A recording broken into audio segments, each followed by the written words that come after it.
The number one thing that hinders us from doing the things we want to do is fear.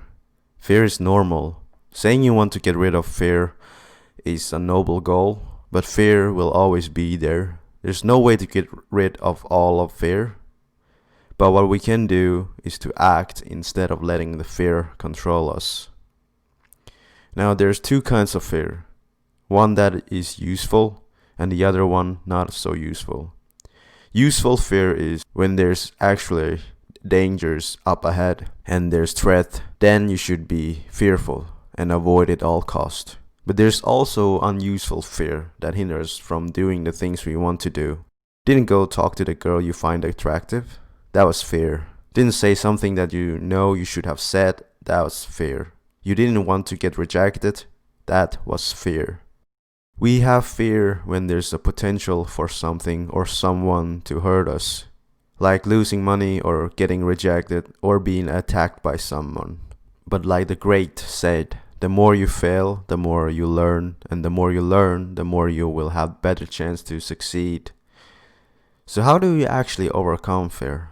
Well, like I said earlier, that fear will always be there for the rest of your life because it's an emotion and you can't get rid of an emotion. Saying you want to get rid of all fear is like saying you want to get rid of all sadness and happiness. It's an emotion, you can't get rid of all of it completely. Now, here's the good news. The more you face your fear, the smaller it becomes. Let's make an example. Remember when you were young? When you wanted to jump in the water from the high tower, you felt the fear, right? Now you have two choices. Either you jump or you back down and don't jump.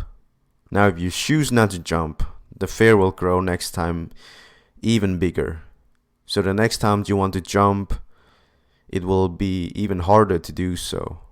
But if you chose the opposite choice and you jump, the fear will become smaller. The lesson here is that every time you face your fear, the fear becomes smaller and smaller. Now let's take another example. Let's say your fear is to talk to the cute girl you just saw and the fear is like 100. But if you pick up the courage and you go and talk to her, even if you feel the fear and get rejected, your fear will ever so slightly go down. Like if you had 100 fear and now that you have talked to that girl, the next time you talk to another girl, the fear will be smaller. Now it would be 95 and so on and so forth. So to overcome your fear and make it smaller, you need to have the courage to face the fear. And the courage is like willpower. The more you practice, the more willpower you will have. You need to win small battles, and the more you win these small battles, the stronger you become. And when you don't have much fear, you won't have much nervousness. And the girl you approach, they will now find you more confident. Therefore, they will find you more attractive. And every time you approach a new girl, the fear becomes smaller and smaller until there's very little fear left. So you don't even feel the fear so much anymore. However, the fear can also grow back. Now, imagine if you want to approach a girl, but you let the fear control you. And then you didn't talk to her. The fear will now grow even bigger.